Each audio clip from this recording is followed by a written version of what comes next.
Hi. Hello. Hello, everyone. Good evening. It is a warm and humid Saturday night. And welcome to the final episode of Wild Brews. So, Wild Brews is a biodiversity talk show to cap up your Saturday night, our Sabado nights. And while we're having our own brew, so this is brought to you by, of course, the Biodiversity Conservation Society of the Philippines. So ito po yung members. There's three of our panelists are, of course, members of BCSP. Hello muna kayo. Hi. Hi And everyone. Good evening. Hello. Hi! May so gabi eh. BCSP is an organization of biodiversity researchers, managers, scientists, and conservationists. And BCSP was formed with the fervent desire to advance wildlife research and conservation in the Philippines. Of course, a center of endemism and hotspot for biodiversity. So we do this research through mentoring, promoting more research and public awareness. So for this first pilot episode of Wild Brews, by the way, I am JC Gonzalez. I am Juan Carlos Gonzalez. You can call me JC for short. I will be your host for this evening. I am a professor at the University of the Philippines in Los Baños. I'm also currently the director of the Museum of Natural History, also at UPLB. And joining me tonight is an amazing group of conservationists. So tonight are three pillars of Philippine biodiversity conservation. But also before we introduce these three, we'd like to highlight, before we highlight these three conservationists, we'd like to recognize one pillar which we have recently lost here in the Philippines, Dr. Professor Emeritus Eberhard Curio, a conservation hero, Philippine biodiversity, has done a lot of work in Western Visayas, especially with Silicon, also one of our partners here in BCSP. So he will be surely missed. So for this pilot episode, we'll be having three esteemed Whitley awardees. I don't know if everybody's aware of what the Whitley Awards are. So first we have Indira Lacera-Widmann of Katala Foundation. Say hello. Hi, Indira. Hi! May gabi eh. Hi. We also have Jayson Ibanez of the Philippine Eagle Foundation. Dr. Ibanez, hello. He's there, yes. And Marites Gatan-Balbas of Mabuwaya Foundation. Gabi. Hello. Hello. Magandang gabi. Yeah, so these three will talk about conservation in the time of this pandemic. Oh my God, it's the new normal for everyone. And it's amazing because we are actually together here spanning the four corners of the archipelago. So I'm here basically now to work from home here in Los Baños and broadcast live also from Cagayan is Marites. Hi, Marites. And from Davao, we have Jayson. My Yeah. gabi again. And of course, and it's Indira. So amazing. We're actually, hi, Indira, every corner of the archipelago. So before we continue, of course, I have to introduce what is the Whitley Award. So the Whitley Awards recognizes deserving individuals committed to precipitating long-lasting conservation benefits both on the ground with the support of local communities. And usually this award, take note, this award is presented by Her Royal Highness Princess Anne, the Princess Royale of the United Kingdom. Wow, amazing. So actually, these three have met Princess Anne. So kung yung mga nanonood ng mga princess movies, ayan, sila nakamit na sila ng real life princess. So the Whitley Award is actually, there's 4 awards that have been given to the Philippines. The first one was actually Project Seahorse, the first one. But these three are actually the first Filipinos awarded with the Whitley Award. So it was 2014, 2015, and 2017.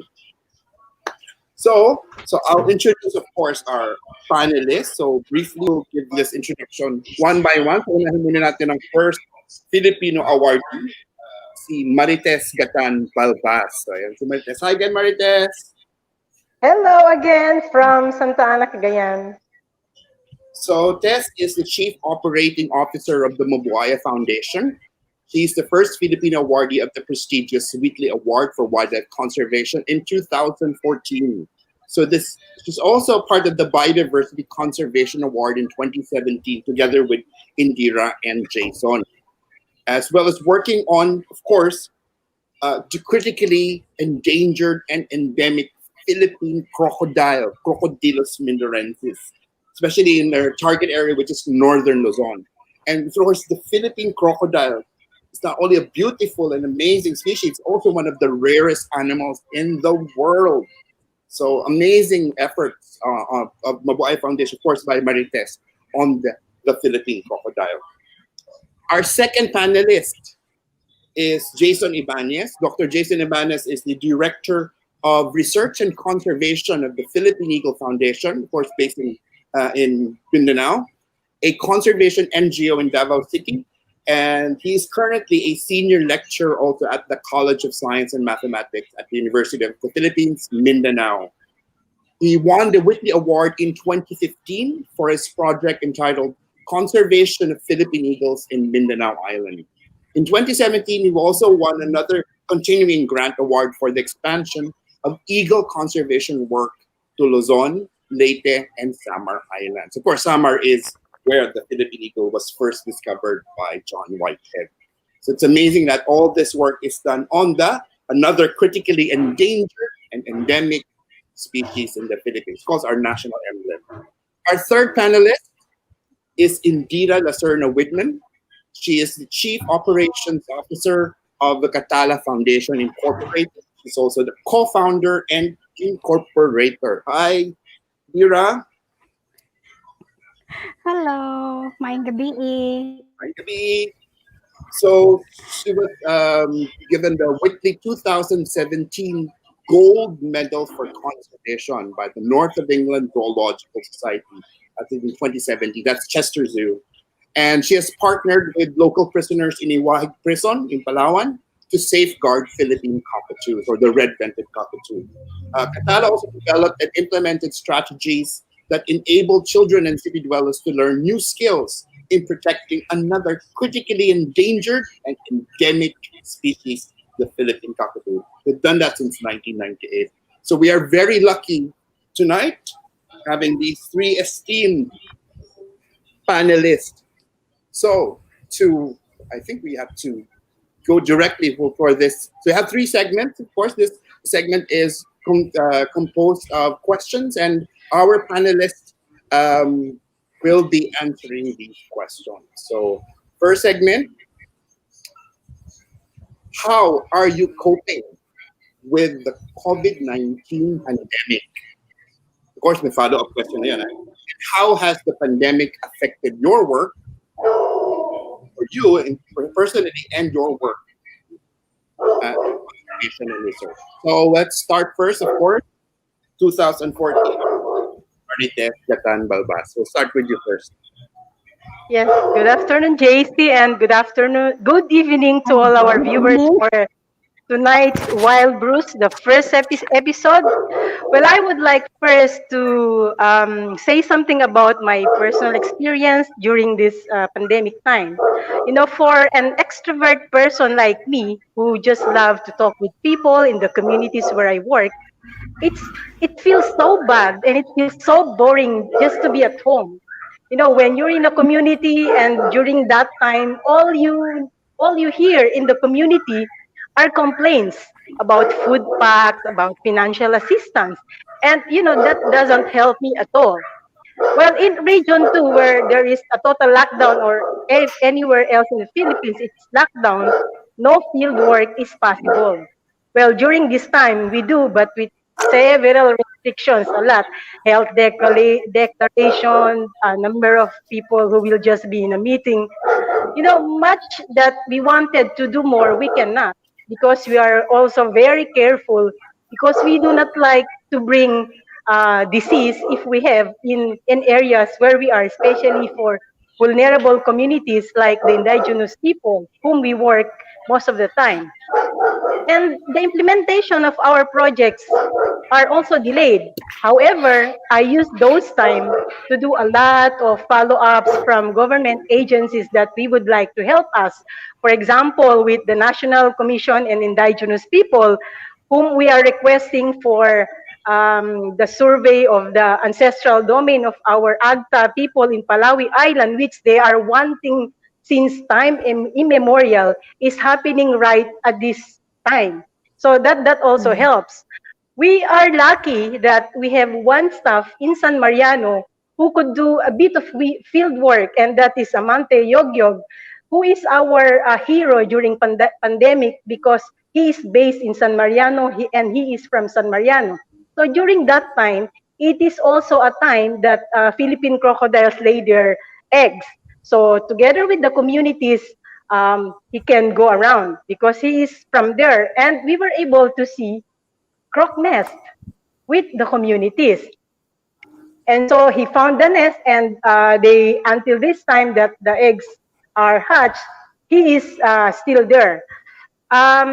In Bagao, Cagayan, it is another province. We cannot do any field work. We cannot monitor the population of Isabela Oriole and the flying foxes, and we cannot monitor kaingin if there are. And the worst impact of our of the COVID in Mabuwaya Foundation is, of course, our Chief Executive Officer, Merline Van Weerd, who is in the Netherlands, cannot go home. But also good for us because he can sit down, do some fundraising, and do some proposals while we are enjoying our field work in Palawi Island. Hi, Merline, if you are watching, just enjoy where you are.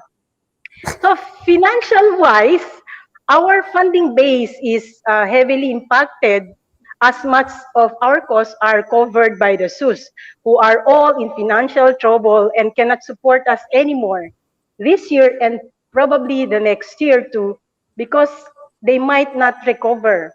I'm not sure how Jayson and Indira is dealing with this kind of situation.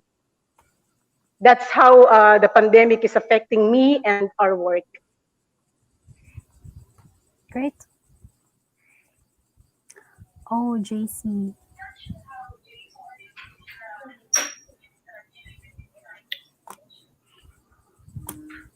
Maybe,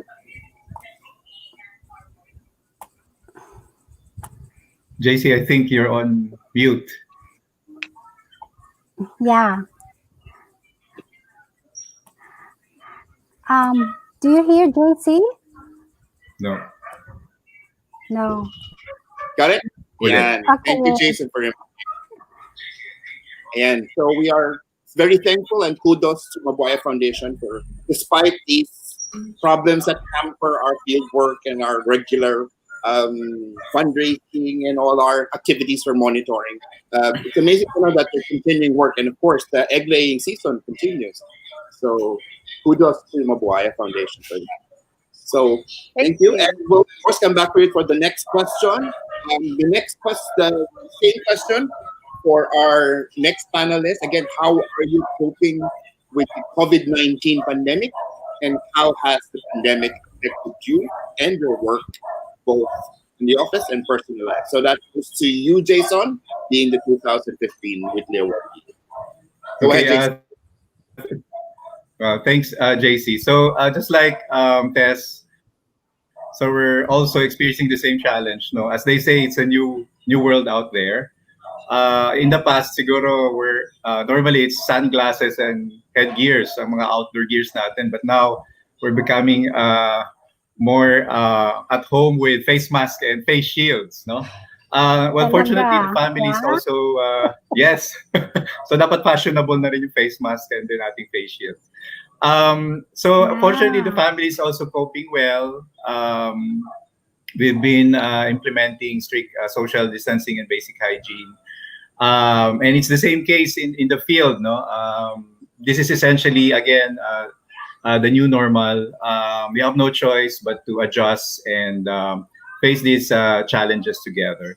Now, with respect to work, I can share what I fully share what Tess also mentioned earlier.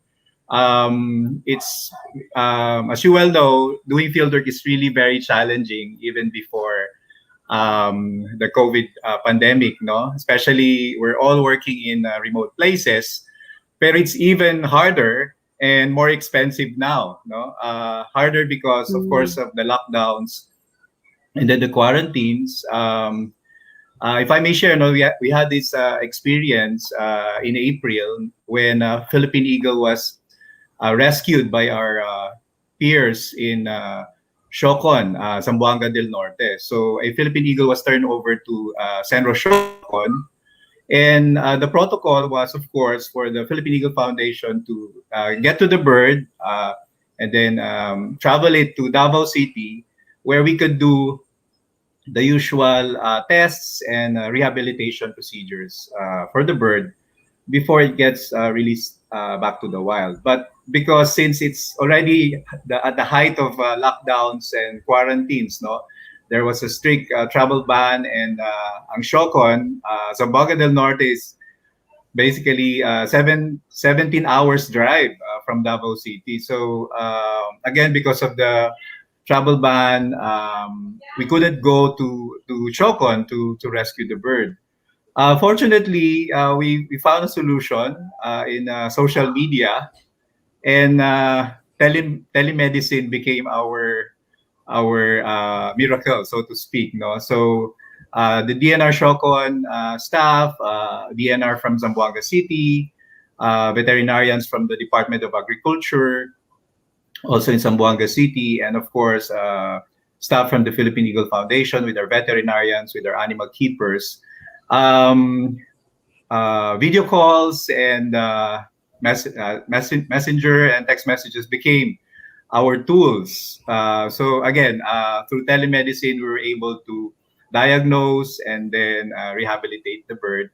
And that solution worked. We were able to release the Philippine Eagle Siocon, that's her name, to her habitat in Zamboanga del Norte. So indeed, we're finding some ray of hope, no, in these desperate times through social media. And then again, as Tess mentioned, no, fieldwork is now, of course, very very different. So here's a video of that release. I don't know if Michelle could play it, but maybe later, no. So yeah, so. Do you think you can play that, Michelle? The video of the Philippine Eagle release.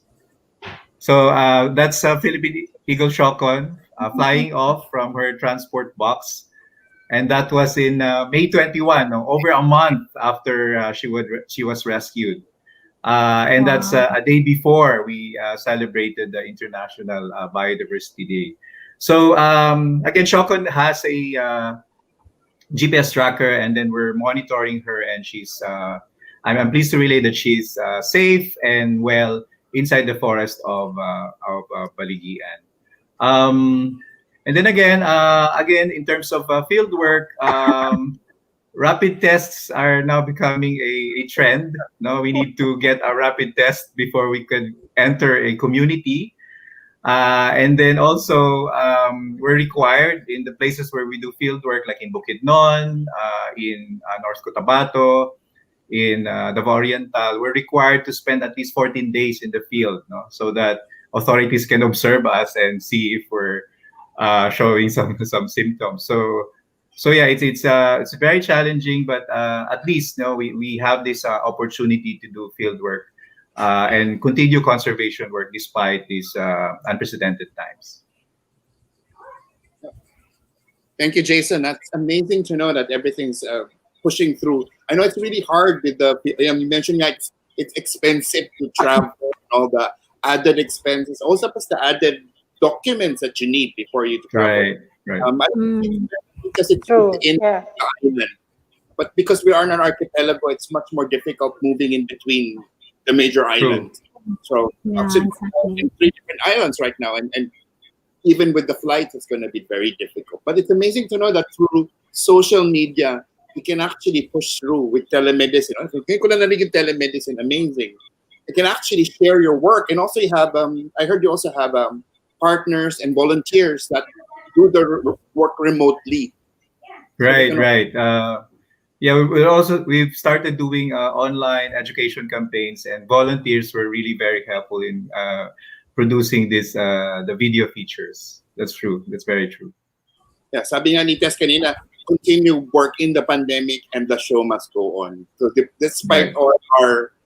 all ika nga the barriers that actually through the months that we've been in this lockdown, well, in the quarantine, continue tayo. So thank you, Jayson, for that. So we'll also have the same question with our third panelist on her take on this pandemic. So how again? I'll repeat the question: how are you coping with COVID-19 pandemic? And how has the pandemic affected you and your work personally? So I'll give you Indira, Lacera-Widmann from Katala. Thank you, JC. Good evening, everyone. I think I don't have to answer anymore because everything was answered already by my two colleagues. No, I think there is nothing more to add.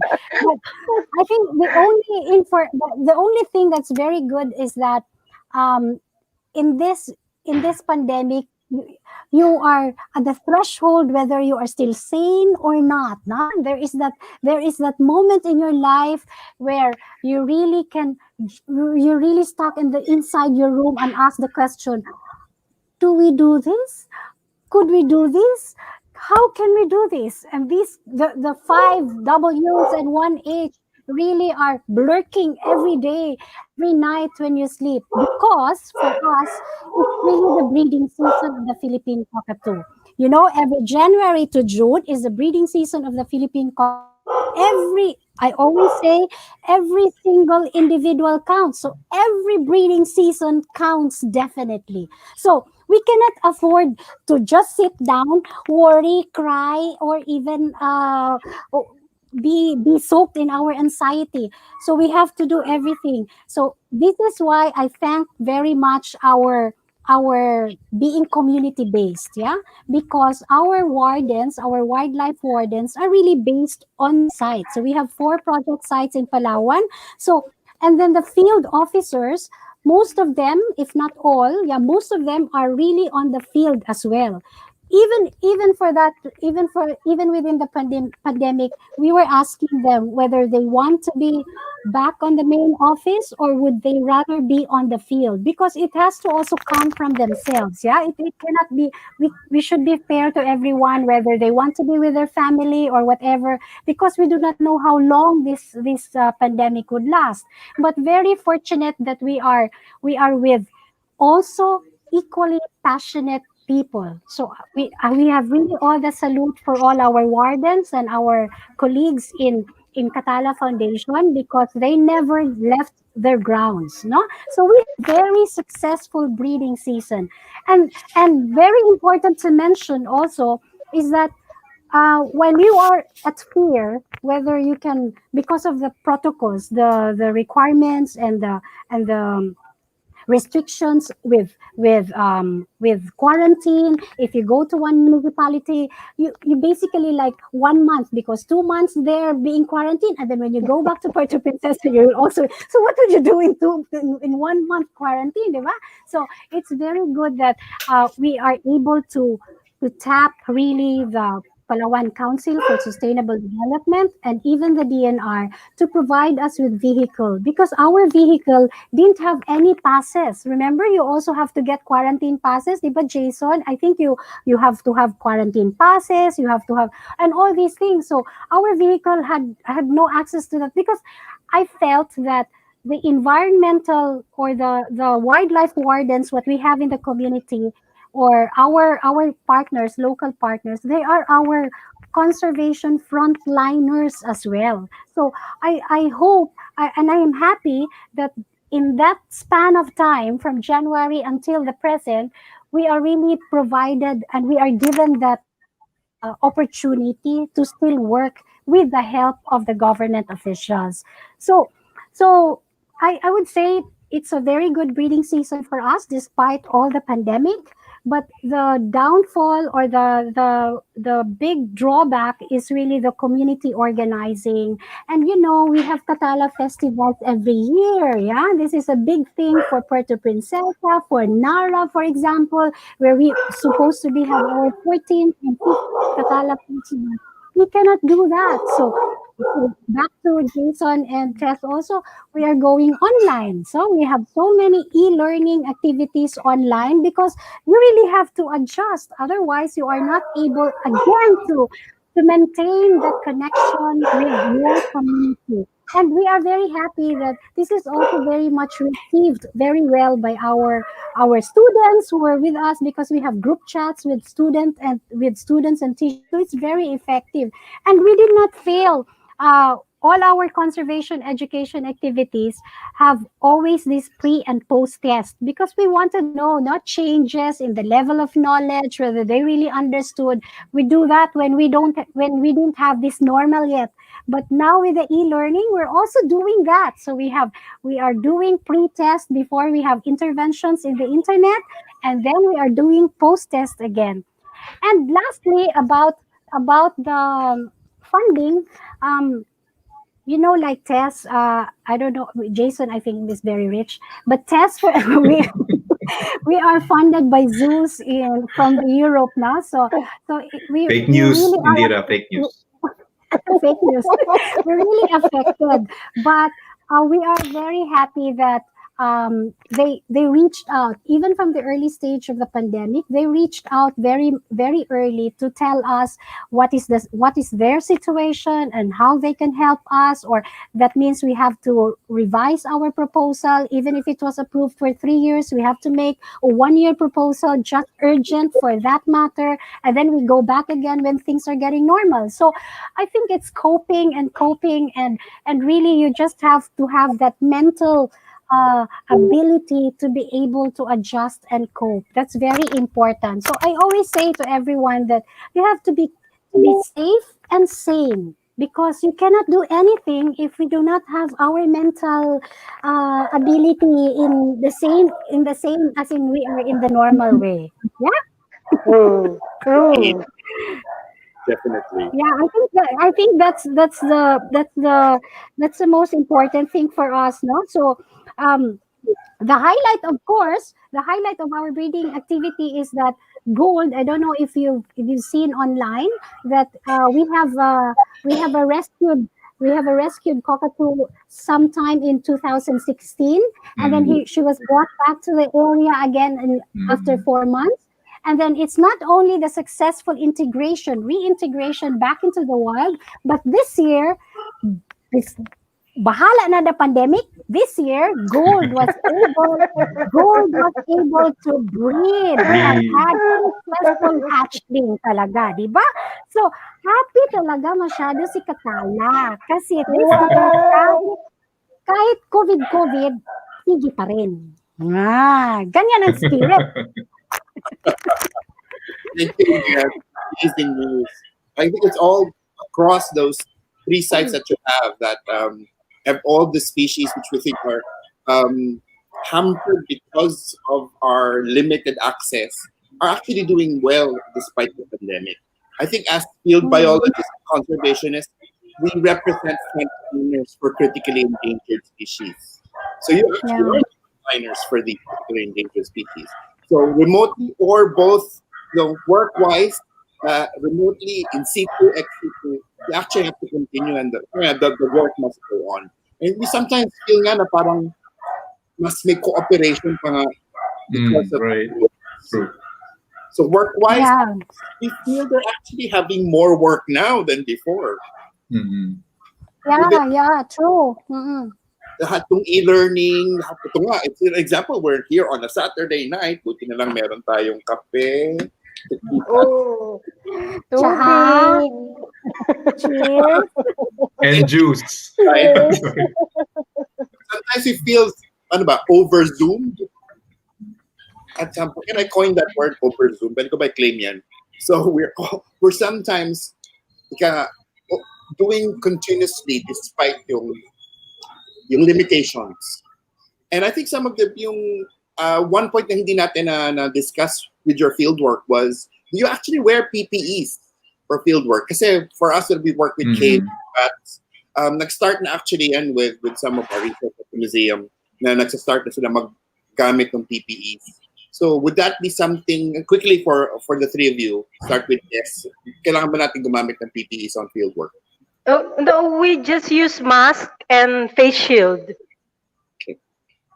Tapos if we have 20 persons in a meeting, then we make sure that we bring soap, we give them face masks, and we also bring alcohol. So that's our protocol. Jayson? Yes, same here. It's basically just wearing face mask and then face shield, social distancing, so 2 meters. In the communities where we work, dapat maximum lang of 10 to 15 people per workshop. And then of course you provide yung mga soap and water. And then short meetings lang. Normally it's kung magtatagal siya, just half day. And then yes, I guess yung basic would be alcohol, face shield, and then face mask. Yeah. And yung sa amin is, we do it outside, not inside. So it was ventilation. Oo. Anything to add? PPEs and field work? Do you think you need that? Protection, added protection or protocol? I think not with us, not the PPEs, no. So that, I think that's a very good, and ito some of our viewers actually now are thinking of that kasi dahil hindi ako makalabas, hindi ako makapag-field work. And your testimonies are important to na parang ma-prove na you can continue field work and as long as you follow biosafety protocols. Indira, yes, sir. Yes, Indira, go ahead. Sorry, I was lost, no? Sorry, I was lost kasi nga yun din ang problema, yung internet, 'di ba? You don't know how to reach to your project sites because there is no in the remote areas there is really none, 'di ba? Practically none. So even the liquidations and everything mahirap talaga. So yung sabi na yung sa mga added protection, yun nga yung pag magsingsing ka ng ibon, halimbawa pag magsingsing ka ng katala, how will we have physical distance kung ipasapasa namin yung ibon, di ba? We have to check all the general condition, the health of the ibon. So we have to do with the masks and then the face shield. Yeah. So I think it's species specific. See in the picture when it's you, how do we check? So because you need at least 2 person to put rings, for example. I mean it's a challenge, but everything, if you just follow, I think the face mask is a very basic one that you really have to do. So bottom line talagang we can do it, but again follow the biosafety protocol. Right. Yeah. Possible. What we also do is kahit naka-schedule ka sa area na yan, tapos biglang may nag-positive, we cancel the field work. So talagang adapt. Yes, so we cancel the field work. Handa ka talaga. I have a question. Yes. Go ahead, Indira. I have a question. For example, you have, di ba, I'm sure you also attend to Protected Areas Management Board meeting, di ba? Kasi you have protected areas. And then there is, for example, in an area where there is no internet and you cannot have Zoom or anything. So you really have to be there. And when you're there, you know how extrovert we are, Tess and myself and Jayson. And I really cannot keep myself apart from a person I have not seen for so long. So Peter is so scared that I go out because I am so strict in the house and in the office, but once I am out, I forget everything. Yeah, I forget everything. So if only I can hold everyone and hug everyone, but then I remember, oops, naka-face shield pala, hindi pwede. So, okay. Hindi pwedeng beso-beso. No, but when you come back to the house, when you are back in your home, you ask the question, hala, will I wait for 2 weeks? Do you think I will get it? What will I do? I have that fear. I don't know with you, but I had that fear. And I always count two Yes, well, weeks. It's good, that we, well, I mean, for some of us, especially for you guys who have a bit more remote than us, kasi ako medyo malapit sa CRB in Calabarzon, so we have more limitations than you have.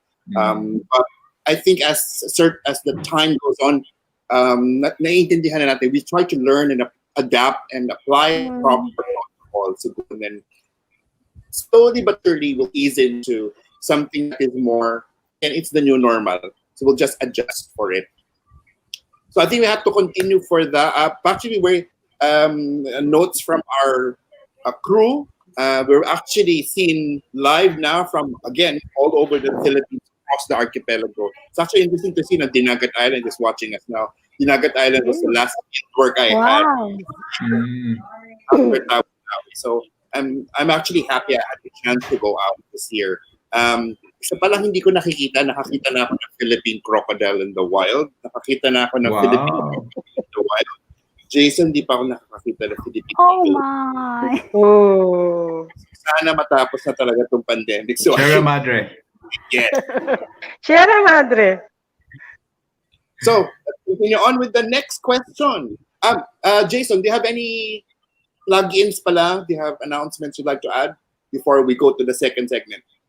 Well, thank you, JC. I would just like to announce that the Philippine Eagle Foundation, together with Forest Foundation Philippines, Cornell Lab of Ornithology, and DNR, will be holding a free online screening of the Bird of Prey to Save Our Eagle during the celebration of the Sierra Madre Day.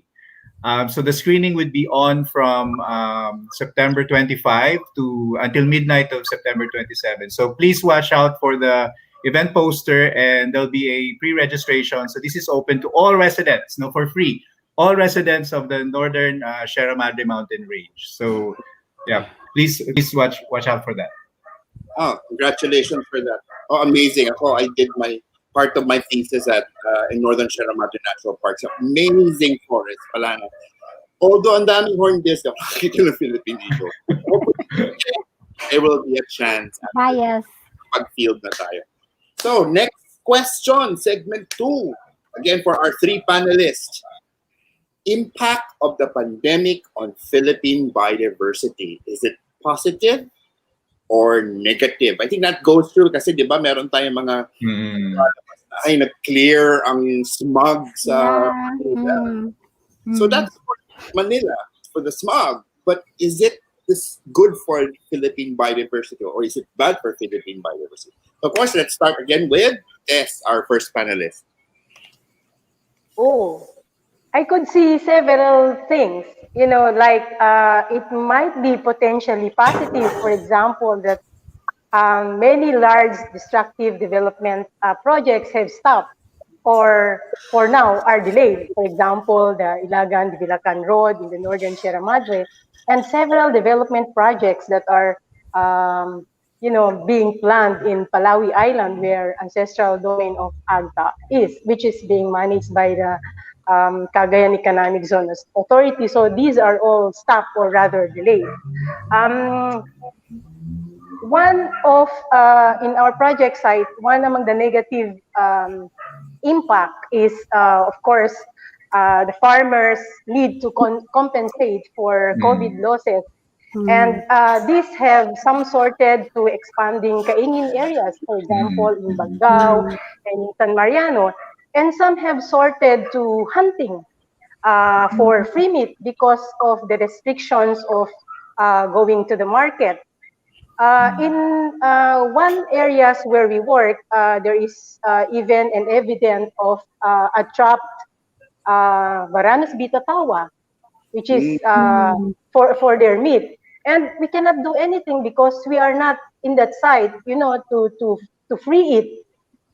It's there. So until now, I don't know what happened to that Varanus bitatawa. The positive thing is that the crocodiles are not disturbed, so they were able to lay their eggs, and then this for example, this is in the middle of the cornfield of one of the farmer. So with the implanted community involvement to the people, they just tell us, hey, there is something new which is not seen before. So again, our Amante, our hero, can be easily reached and said, Amante, go to this new area and then look, see if it's crocodile. And then with the communities, they waited until these crocodile eggs are hatched. And if you have seen our Facebook page, we have two croc nests that hatch. Now, in areas in Bagao, for example, upland communities in Bagao, rather than allowing them to expand their kaingin areas, what we try to do is to, link them to market on their non-timber forest products. For example, giving them training on making baskets. And here you see one of our AGTA brothers who is bringing their baskets, and from that point we pick it up and deliver it to to consumers, for example, as far as to Mawini, and we even have buyers who would like to have it a wholesale up to Manila. But with the pandemic, we cannot really even go there. No, we can just go up to as far as Kawayan. But we use this time to train the AGTA communities, and here they are, having their livelihood using non-timber forest products. So what we are just afraid of is that people should just change their way of life, no, rather than just like consumers, we have to change our lifestyle. We have to consider the environment, because we've seen this pandemic. If we do a lot, eating wild animals, and then we might have a pandemic which is even worse than COVID-19. So we need to rebalance, our way of living, to avoid any other worse pandemic in the future. I agree with that, Marites. Well done. Actually, that's a really good point kasi di ba nga, come to think of it, yung COVID-19 started out with the bushmeat trade, di ba? It's a Wuhan wet market. Medyo Yeah. dun yun eh. So if the pandemic actually restricts or limits our access to transports and goods and resources, and then we turn to wildlife as alternative protein, like yung bushmeat access. Yung nangyari, as you're saying about with Uranus di Batawa, because I've seen that firsthand when I was in Palana, talagang nakita ko talaga namang it's being eaten as bushmeat. Actually, nakita ko siya kinain before siya na-describe. Oh. So, of course, it's no. especially with IT communities, it's part of their culture and also the right to use that resource. Pero now, I think it's not just ITs, pati yung mga neighboring communities. Hindi naman IT would gain access to that. Yeah. So, tama yung point. And then, parang it's a vicious circle, no? Babalik na naman tayo. May bago na naman zoonotic disease that would come up by eating bushmeat or wildlife. Yeah. So, yeah, that's a really good point. So thank you for that. So again, we'll continue with our next panelist and with the same question for Jayson: impact of the pandemic on Philippine biodiversity, positive or negative? Okay, go ahead, Jayson. Yes, thanks, JC. So I think in terms of if there's one positive thing that came out of the COVID-19 pandemic, it's basically people being mindful of their environment and being observant. We think that they also have a lot of time on their hands. So most of this time is spent also being mindful of wildlife in distress, so to speak. No, we're getting more reports of wildlife that needs to be rescued. Every day we check our Facebook messenger, and we get pictures, photos of hawk eagles that needs to be rescued, and other raptors, and even other animals. And then also we recently we rescued a Philippine eagle named Makilala Hiraya. No? She was rescued from the foot of Mount Apo. And this was basically through a message in our messenger, no? A friend, actually it was Ate Sol Pedregosa of EDC, who alerted me about a post, no, a Facebook post that she saw about a Philippine eagle that was rescued. And I got the message at around 8 a.m. And then we immediately called our DNR partner in North Cotabato, and then we gave them the address. I was able to contact also the guy who posted the photo, and then they were very generous to give the details immediately. And so within 6 hours, since Makilala, where the bird was rescued, is only two hours drive from the Philippine Eagle Center, we were able to rescue the bird and bring it to the Philippine Eagle Center. And then we were very glad for that swift response. The DNR was there to secure the area. We all know that stress is a can really shall we say either drive the bird to a bad condition. No? So we were able to rehabilitate again this bird and then release it back to the wild. And so we released it in July 28th. And then it was released through live streaming. You know, this is the first case of a Philippine eagle released over FB Live. So it was a very good opportunity also for increasing education or public awareness about the plight of our Philippine eagles and also other wildlife. So I really believe that, you know, online has been or social media has been very important in terms of educating and reinforcing the desire of many citizens, no, to contribute. In terms of negative impact,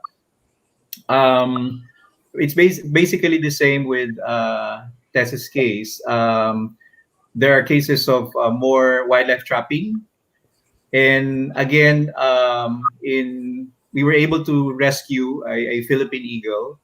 Her name is Philippine Eagle Balikatan. And sadly, this bird, based on the reports of the concerned citizen who turned it over to us, the bird was purposely trapped by a group of indigenous Mamanwa in the mountains of Surigao del Norte. And they said it's because basically they're hard up, no? There's no income coming in, and so you can imagine they saw an opportunity. They actually sold the bird for 8,000 pesos, no?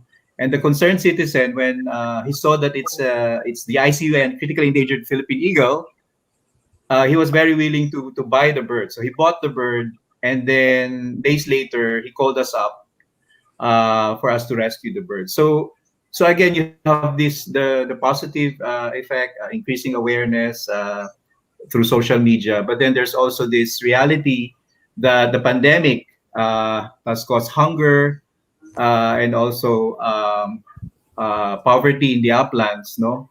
And so for a conservation practitioner, you would then look at, you know, ask the question, how do we then address these issues? So, you know, just like Tess and Indira, we're still trying our best to provide alternative livelihood. We've started providing startup capital for women and help them sew face mask, and then also continue with the plushies that they hand sew that we in turn sell online. So it gives us this reality that you know, there are still threats that needs to be addressed, and part of it is basically, you know, helping communities whose livelihoods and day-to-day lives are greatly affected.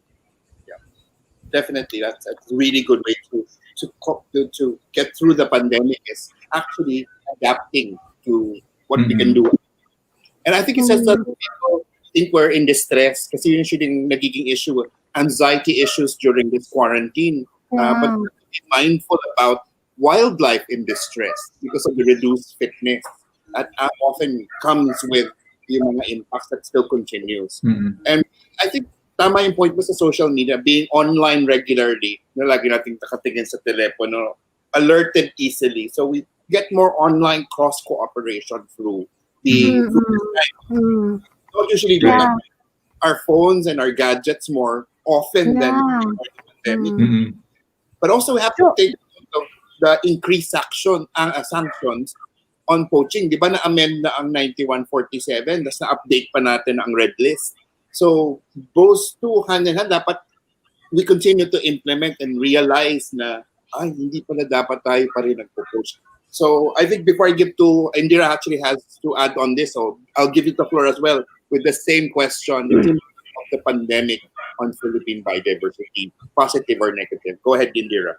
Yeah, I would like to say that I would like to choose that there are more positive than the negative ones. But in reality talaga, I share the same problems with Jason and Tess, no? Because it's really the plunder of lowland forests, particularly for us, no? Because the Cockatoo is a lowland forest specialist, and lowland forests are very vulnerable to encroachment, development, and we thought that the pandemic would stop, no? I think would restrict unta sa mga activities na ganyan. Pero in reality, as you can see, I don't know if Michelle can show the expansive destruction they have done in lowland forest, and because the environmental frontliners are also restricted at that time, so hindi masyado maka-check. Pero yun nga, dahil nga natuloy natin yung patrol, we were able to check on that, and there are also poaching happening. But the good thing about it is when you engage already the government offices in that patrol and monitoring schedule, there is an immediate action because they see it also immediately. So there was a task force being organized, and then cases are being filed. Of course, it's getting slower and slower, but at least there are actions. There are actions. True that while it's true that the 9147 is amended, I don't know if it's really implemented already because there are still many things that we have to do for that. Now there are many loopholes. I don't know if it's loophole. For example, this is a 9147 is a special law, and a special law like this does not have a very specific provision that really states the consummation of a crime. For example, whether it's frustrated, attempted, or consummated crime. So, kung inaakyat yung ibon, inaakyat yung nest tree, pero hindi nakuha yung inakay, parang hindi ka makafile ng frustrated poaching. Walang ganun sa special law. So parang parang sa iyong mga partners in the local community, your morale is affected, no? Na ikaw you put yourself in a threatening situation, tapos you are deprived by law na hindi pala kasi baka maalanganin technicality lang, mga ganyang issues, no? So yun ang sa akin, and yun nga, I think we have very little evidence whether, and I hope we should be able to have an evidence that there was really massive destruction during the pandemic time. Yeah, because there are really people encroaching, and I think we cannot deny that. True.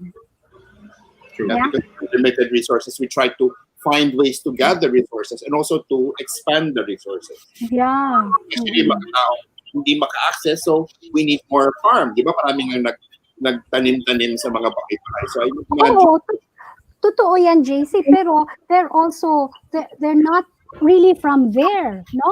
I'm not even talking about IPs, but these are really informal settlers or even organized settlers na talagang broke into a very good lowland forest, and then of course palagi na lang ba tayong humanitarian reason or ganun, or dahil ba pandemic, humanitarian reason pa rin? So I do not know what is the threshold? Yeah, when do we stop and when do we really implement? I don't know. Endemic wildlife are Filipinos too. So So we have Yeah. to. So again, amazing response from everyone.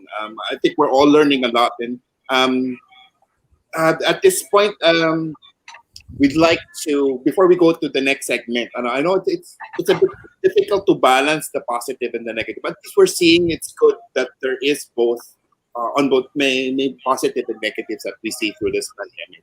So I think we have a cue from our crew for announcement. So having up for positives, we have also these announcements. So I'd like to the Danilo Balete grant, of course, our grant in honor of the late Danny Balete, who's one of the pillars of Philippine mammalogy. So I'll cue in for the Danilo S. Balete Research Grant. So ito po. So I think the PTR ba to? I think I have to read it then. So the Danilo S. Balete Research Grant offers small grants of up to 50,000 pesos for research studies in the fields of wildlife biology and ecology, biogeography, taxonomy, and systematics. And of course, conservation and management of Philippine wildlife. So the research grant is open to BCSP members or mentee of a BCSP member in good standing. So estudyante po kasali. So students who are mentored by BCSP members.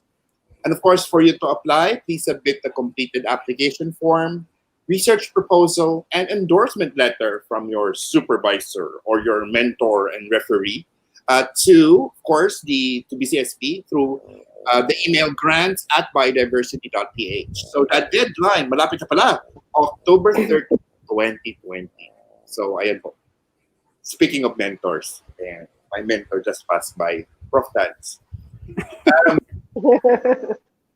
So any other yung call for publication? Yes, anything to add?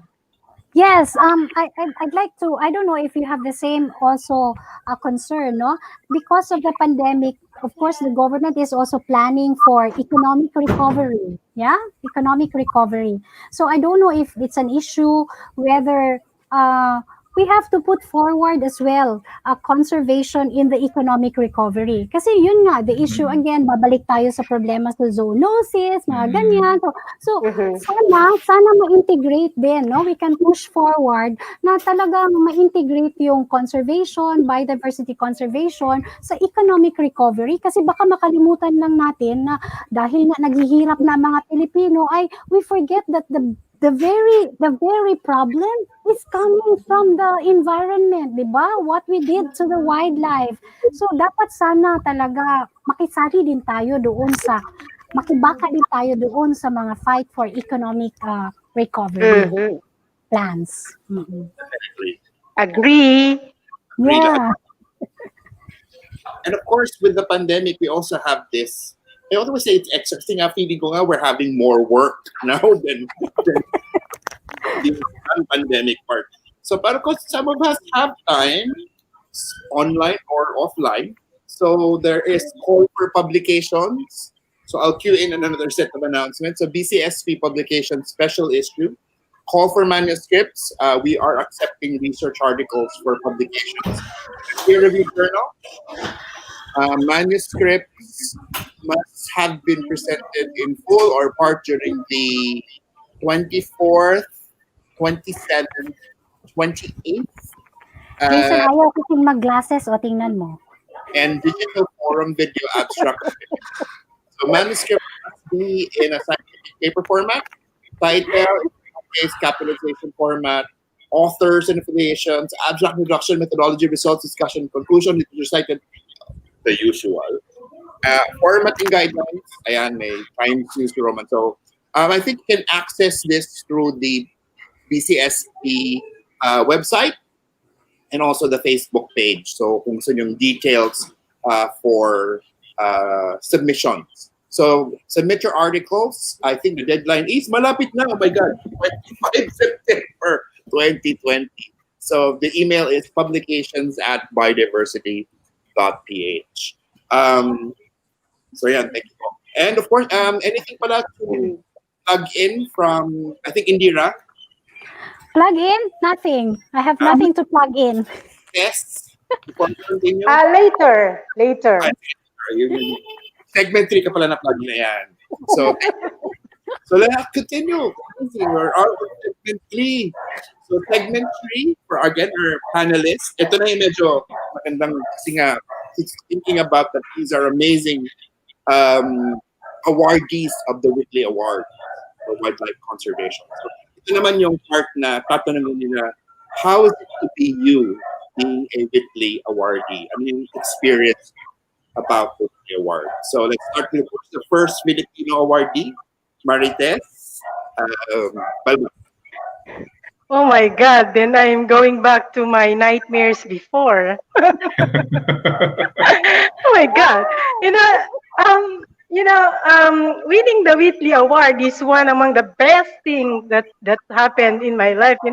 I never experienced being interviewed by panelists, and even in my work, hindi ako na-interview eh. So going to UK, you need to have all your good English. Being there, trying to defend the fund that you are trying to ask, and with those brilliant people around you, diba, I need to know everything. Like even I think an article in the page of our crocodile book, I know by heart. And even the proposal that I submitted, I know by heart. The budget, even up to the comma and up to the single centavo. Alam mo yung feeling na ganun? So for me, those things are new. So interview, speaking English, and never have I imagined that our Philippine crocodile conservation work will be narrated by Sir David Attenborough. Imagine that. Wow! Imagine. Amazing. Imagine. Yeah, Yes. but I didn't see And him. then, huh? I didn't see Diba, him. Sir David? And then after that, makakadaog pang palad mo si Princess Anne ng UK. O diba? Sa, alam mo yung nakakatakot, pero it changed it changed my mind. Talaga na mas nagiging inspirado ako after getting the Whitley Award. The passion and my work increases, and my concern and the environment, my love and connection to poor people and the indigenous people ay mas na-strengthen. And dahil doon, I think after winning the award, I have decided that I will devote my life to do something good for the environment, for the people I work for, and for my country. And that's what Whitley Award changed my life. But I know that in the Philippines, there are many other conservationists in our country who equally work hard for the environment and who also deserve the Whitley Award. So please apply for it. Deadline of submission of proposal is on October 31 midnight. So I know that there are a lot equally really brilliant conservationists in the Philippines. So I would encourage you to please apply. This is a very, very good organization. It gives you a network, and there are the people who are very considerate. So please, my fellow conservationists in the Philippines, you also deserve to be a Whitley awardee. So that's it for me. Thank you, Tess. That's very inspiring. Yeah, I think your what you shared actually puts a highlight into for kasi tayo mga field biologists, yung sa introvert or extrovert, we would like to be in the field all the time and see our target, our model species. But we also have to experience sharing our knowledge to media. So yung how do we interact with media? Madali kasi social media kasi remote pero yung actual media, yung interviews, those are things that we need to, I think, to start and develop further. I think there are some ways that we can do workshops. Siguro sa business. How do we handle interviews and other yung mainstream media? And also, it's amazing because it opens opportunities also. And I think it's yung sabi mo nga, it's enrichment and inspiring, but it's also a really good pat on the back that you're doing something. Yeah, true. I agree. Yeah. Isa may times na nandun kang, naalala ko noon, nagtitingin ako ng Philippine crocodile, isang oras bago siya lumutang, naubos na yung dugo ko, bakit ng lamok. But I think it's one way to have a pat on the back. Yes, yung tiniis mo is worth it. And I also like the color of your dress. It is the color of the monarch, which is one of the logos of the Whitley Awards. Yes. Nagkataon. Timing. Okay, so for also the same question for our next awardee, 2015 naman, so si Tess ay 2014. The following year, yes, na nag-submit ulit, nanalo na naman ang Philippines, Jayson Ibanez. How to you the Whitley Award experience? Well, Jace, kailangan ko aminin na I won the award during my second application. So my first application was in 2010. So I went through all the proposals, made the budget, contacted referees, etc. And then I submitted my application over email, of course. And then I assumed that they got the submission. And then I waited. Okay, and then I think siguro mga a month, about 2 weeks after the deadline, they emailed me saying that they got these letters from my referees, but they never had my proposal. Ibig sabihin, hindi nila na-receive yun, no? So, I was really heartbroken. I asked, so, can I resubmit? And then they said, oh, I'm sorry, we couldn't accept proposals now because all proposals are now under review. So, yeah, just imagine, I was really very sad. But then, 5 years later, I saw another post advert about a call for proposals, and I applied. And as Tess mentioned, it's basically a very prestigious and high-profile award. And of course, that's similarly that's also one of the best moments of my life, so to speak. And you've also mentioned about winning the award is like a big tap on the shoulder. I can really admit that that's a big boost of confidence, no. Before the application, although of course we've been working in the field, we have plenty of experience, but sometimes you still have that self-doubt, that parang you feel this, they call it the imposter syndrome. Are you really up for it? Do you really have the skills to do good conservation work? Especially if you're working with, if you know big names like Professor J.C. Gonzalez, if you work with colleagues at the Biodiversity Conservation Society in the Philippines, and you have big names there. So the award was really a big boost of confidence, and then also it's a badge of competence as well for me and my team. And so I believe that really boosted our career and our access to additional funding. And then of course also the financial support. We got, I think, over 2 million yata in 2015. 2 million pesos, and that allowed us to work in 8 remote communities on Mindanao.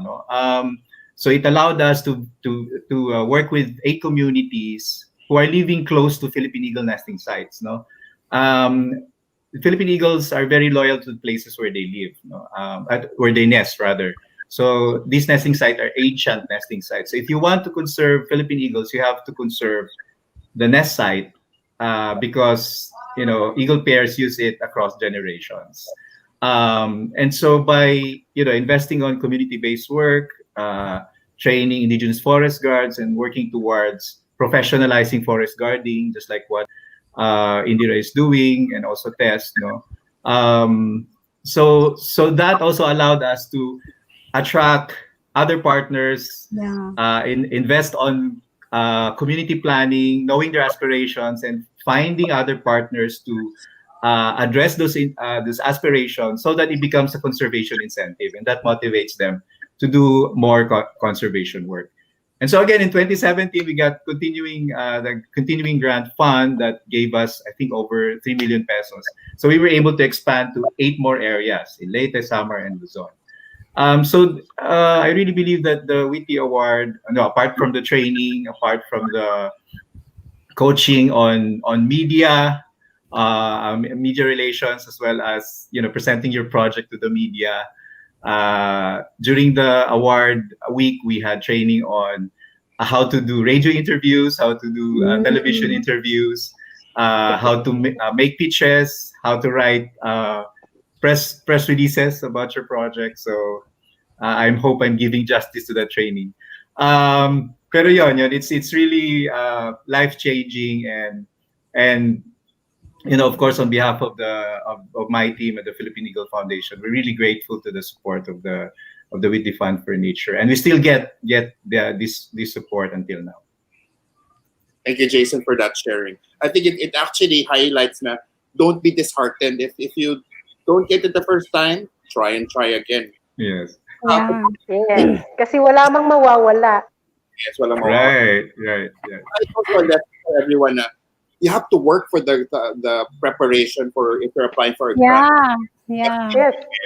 Yeah. Hindi ba kailangan talaga nahanda mo lahat. And I think yung sinabi mo na, do I deserve this? I think it's more of a humbling experience. Mm-hmm. Yeah, it is. Yeah. I agree. It's a pat on the back, but also recognition. And it actually allows you to, yung test na it's enriching and inspiring, but also for Jayson, it's humbling experience. And actually, the opportunities that you got actually brings you to do more through training and the networking, and actually expands it further. Yeah. So I think that's one of the take home message from that experience for Jayson.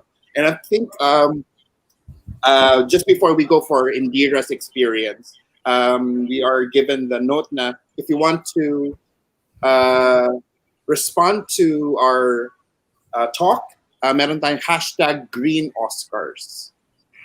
So please take note of that, #GreenOscars.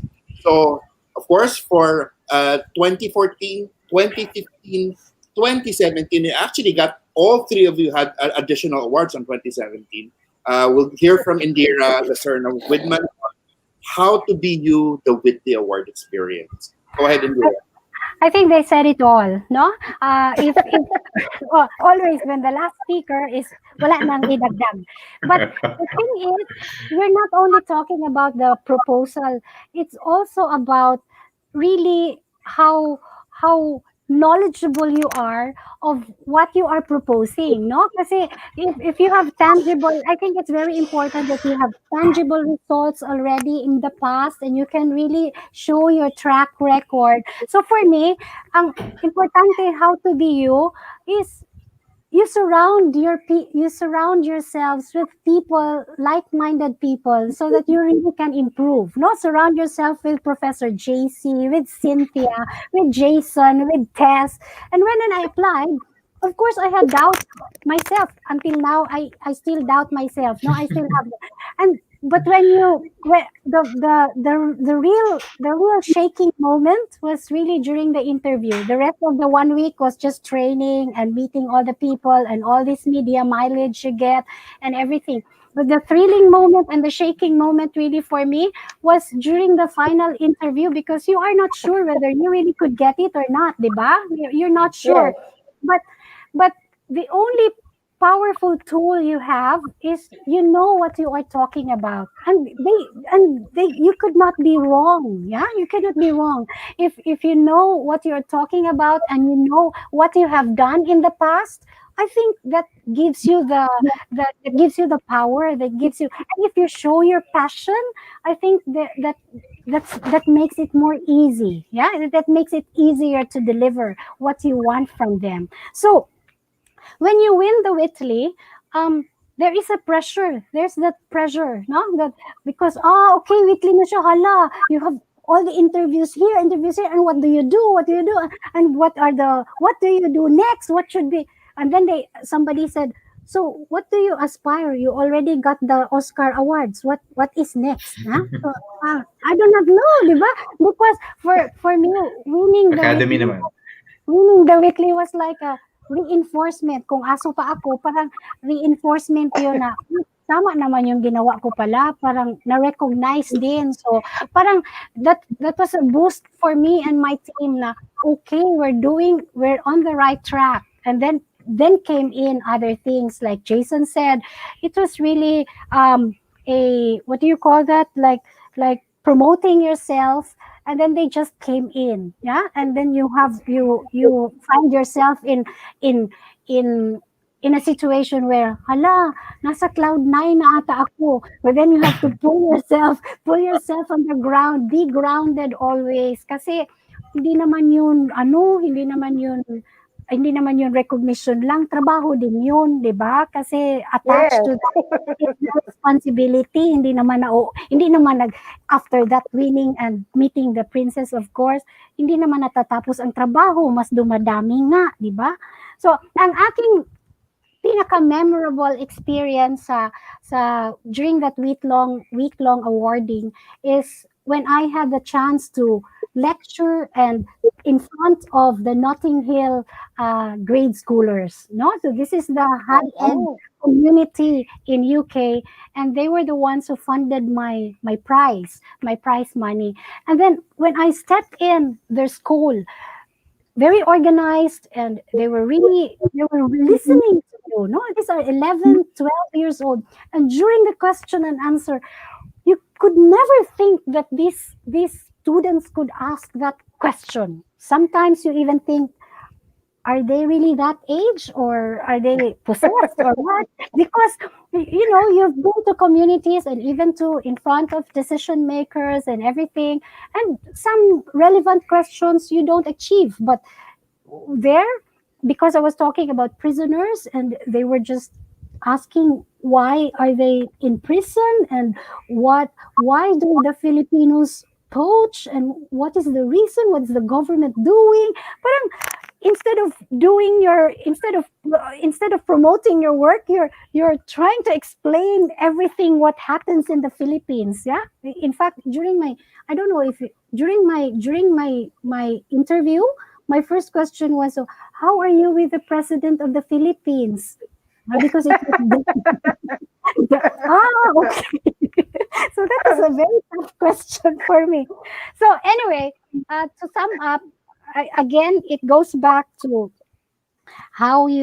what you are doing, and how confident you are, and how passionate you are of your work, and what the people you surround with. No, drink a beer with JC, with Sir Andy, Sir Aldrin Malyari, Arvin Diezmo, Cynthia. And another thing very important is choose the very good referees na talagang who knows you, di ba? Because they will really be questioned, no? So they will really be contacted, and those referees who could really stand by you and believe in you as well. Yun lang. Thank you, tips Indira. yun, tips.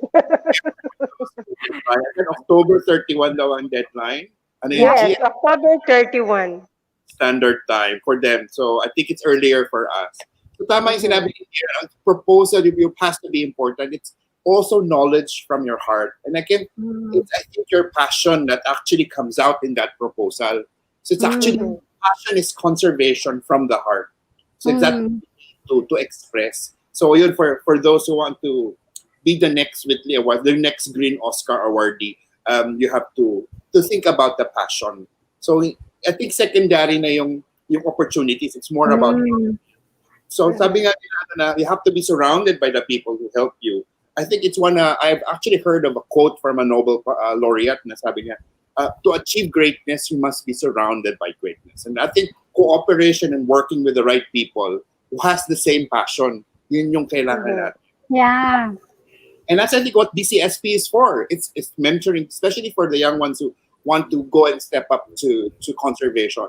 It's networking and working with the people around you. Pero hindi mo ba na-feel nga yung pressure? Sabi mo may pressure ka na, nire-represent mo kasi yung Philippines. Siguro feel mo nasa utak mo yun, I don't feel any pressure right now. Actually, all of you have nice smiles. Pero hindi kita na may pressure sa inyo. because you're representing the Philippines. Filipino wildlife awardees, and that's amazing. I think just meeting the Princess Royal is just the cherry on top. It's a Yeah. yeah. But it's the And to compete with many, I mean, it's more than 100, more than 200. In my case, it was Yeah. 184. And to compete with that and be shortlisted, and really after being shortlisted, there are still other things you have to comply. So it's really not a walk in the park.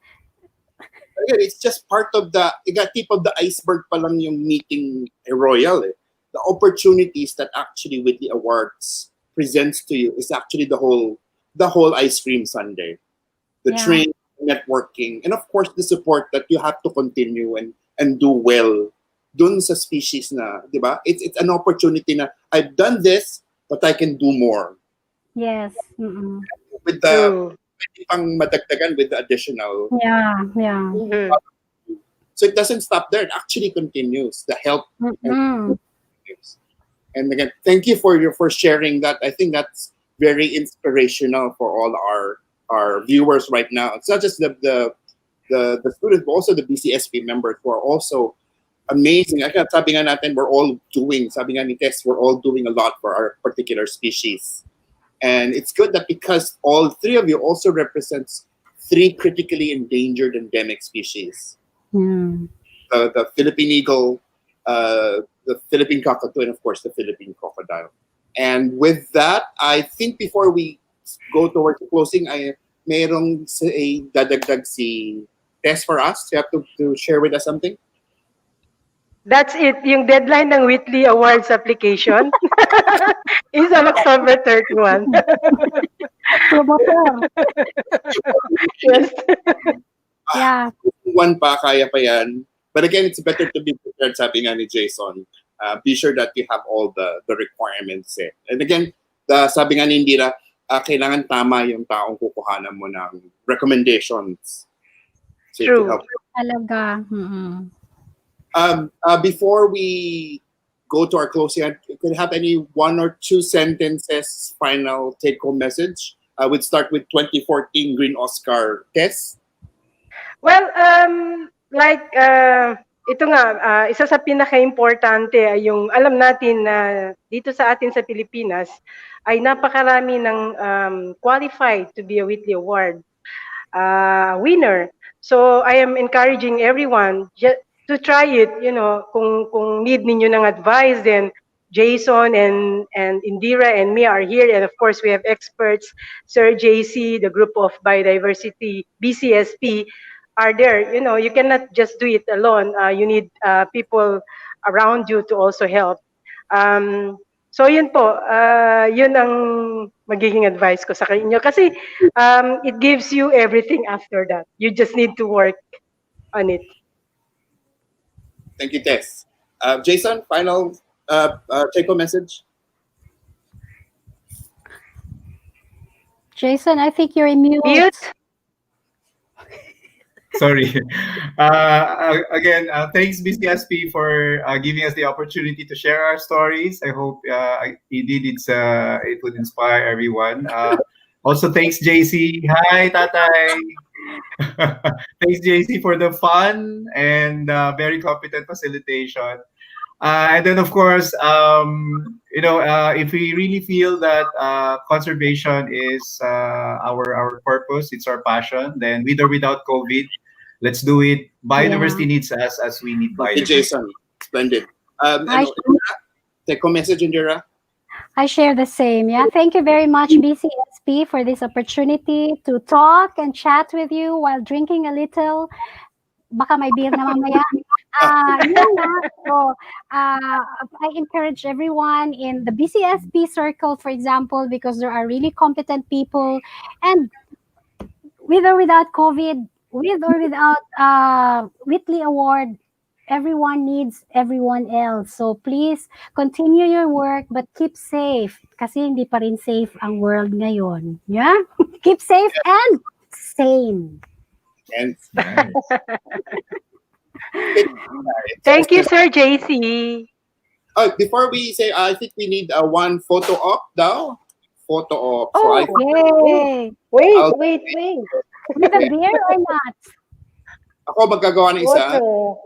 Okay, ready? Smile! Yay! Ayan. And also we'll have, I think, our photo opt-in from our crew. So I'll do a countdown po. 1, 2, 3, smile! Ayan. Thank you very much. Okay. Thank you very much. So again, Thank we'd like you. distinguished guests for joining us tonight. Thank you very much, Tess, Jayson, and Indira. So it's been a splendid evening. Uy, on time tayo. Teka, medyo carry over. On time, ha? On In time. denial to JC, in denial. Denial, on time. So, Ang director, asan ang producer? Naku na, galit na ang producer. to thank our crew, Announcement for episode 2. si Tia, Giselle, ayan po, tsaka si Abby, and of course si Des, for everyone and BCSP who has, of course, contributed to this pilot episode of Wild Brew. So I'd like to thank everyone. Again, Congratulations, BCSP. congratulations. Also to our Whitley awardees, congratulations again. You are inspiration. So before I end this, let's join us again on another episode. I don't know if I'm still the guest host. That will be on October 3, same time, same channel, if you will. Same streaming. Our special guest will be Dr. Lawrence R. Heaney of the Field Museum in Chicago. Sir Larry. And of course, before we say goodbye, I'd like to remind everyone for BCSP social media accounts. If a flash po if a flash nila, we'd like to remind everyone to please like us on Facebook. BCSB Facebook. Follow us on Twitter. And like us on Instagram. And of course, subscribe to our YouTube channel. I think part of this recorded stream will be put into the YouTube channel. So, thank you now from our crew, our producer, our director. And again, before we end sa Palagok or Wild Brew, Huy! for everyone, o naman alaman, Cheers! Cheers. And thank you. Cheers! Stay safe, Thank you. everyone. Bye! Bye.